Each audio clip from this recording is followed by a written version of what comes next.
kind of hatefulness you might have encountered? Can you think of something like that that's happened in your life? My guess is that most of us, at some point in our lives, can think of a time when we've come up against something like that. Each of us has a unique life experience. We're all unique in the stories that we have. But one thing we all share in common is that we all experience trials. We all come up against face trouble at points in our lives. We all live in a world that is broken. And we're reminded and aware of that brokenness often. We live with a kind of keen sense. Things aren't as they should be. Things aren't the way God made them to be. So we're aware of that brokenness when we come up and face trials and struggles.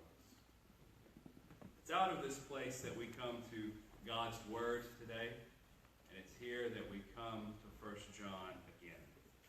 For the past few weeks, we've been looking at different passages in 1 John, and we've been doing it with the hopes of getting some kind of sense of what it is that this letter has to say to us today. In doing that, John has made it pretty easy on us, because one thing that we've learned in looking at 1 John is that 1 John is kind of repetitive. We see a lot of the same kind of statements throughout the letter. We find John urging us to have faith in Christ, to believe in Him, and to have the kind of love that results from that. Love for God and love for one another. And again, in our passage for today, we see those kinds of statements from John. But we find a unique statement here, one that we haven't come across yet. And here it is. It starts in verse 3. John writes, "For the love of God is this, that we obey His commandments.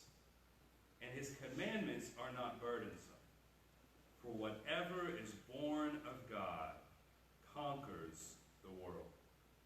And this is the victory that conquers the world, our faith. Who is it that conquers the world but the one that believes Jesus is the Son of God?" Now these statements, this piece, is new to John's letter. In the middle of these calls he's been giving us to know and love God, to place our faith in Christ, to kind of have the love for one another that results from that, John starts to speak about conquering. At first, this probably seems a little odd, seems a little out of place for us.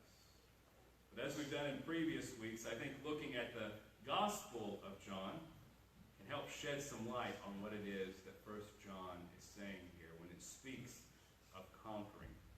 We don't know that the Gospel of John and 1 John have the same author, but there are a lot of similarities there, and looking at the Gospel of John can be helpful in understanding. So let's look just briefly at the Gospel of John.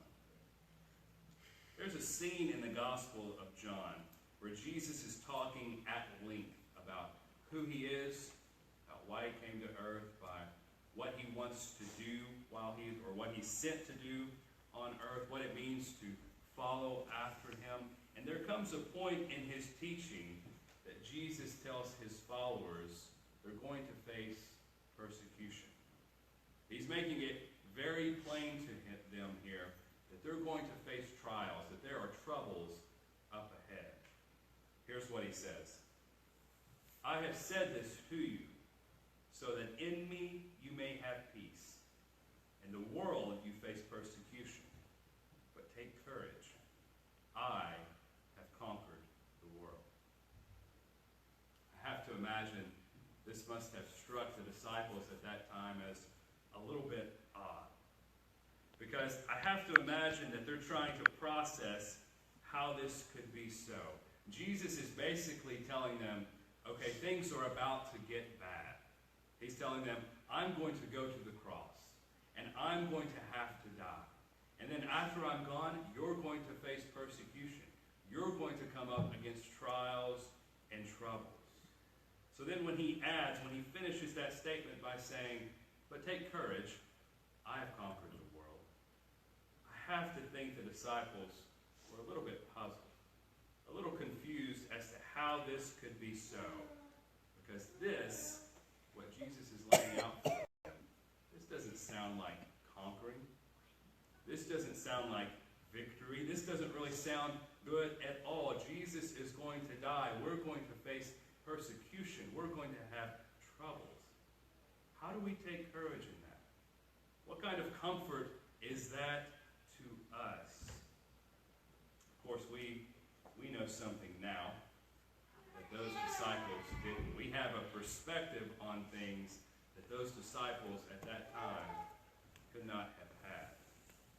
Because what we know is that Christ would go on.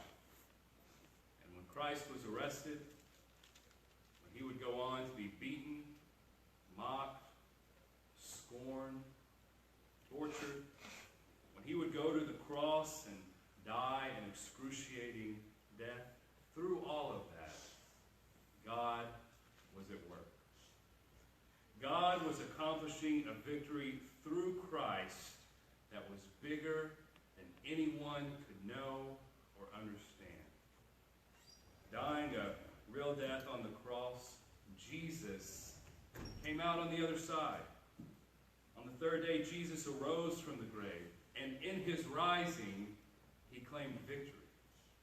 He claimed victory over sin, victory over sickness, victory over death, victory over every kind of trial we could face, victory over everything the enemy might throw at us.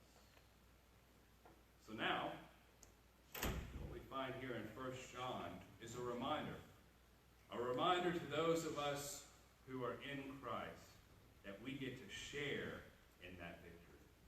We get to participate in that victory that he claimed. John is saying that those who are born of God, those who have placed their faith in Christ, those who have given their lives to him, now share in the victory he won in his death and resurrection. When Christ claimed that final victory over the enemy, when he claimed victory over the world, over all of its darkness, he did so knowing that we would be able to share in it with him, simply by giving him our lives, placing our lives in his hands. He gives us the opportunity to share in his victory.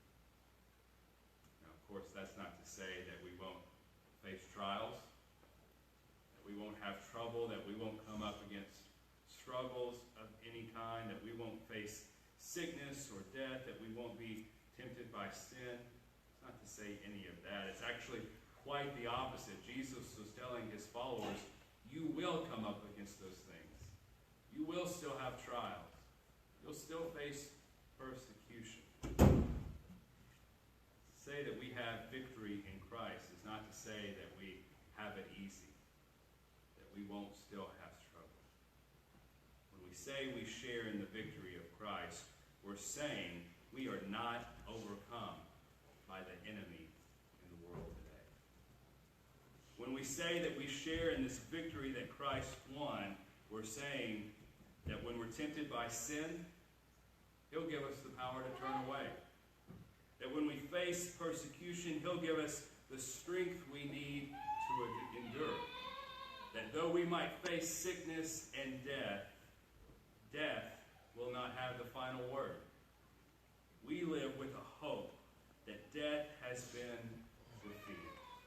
That when we pass on from this world at some point, we will be more alive than we ever were before. So as Christians, as we journey through our lives together, we're often in need of this reminder.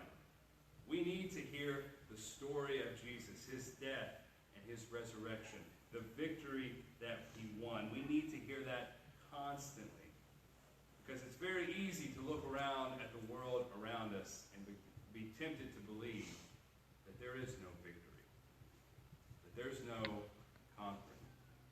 It's easy to look around like I'm sure those disciples did and say, what are we to take courage in? Where's the victory to claim? Where's the conquering that you speak of? It's tempting to think sometimes maybe the enemy has won. Maybe you need this reminder today. trial. Maybe you're up against a trouble of some kind, and conquering or victory is not the word you would use to describe your situation. Perhaps you're struggling with something. I'm sure, and to some degree, that's all of us today. We're all probably facing some kind of trouble. We need to hear those words from 1 John again. He writes, "For whatever is born of God conquers the world."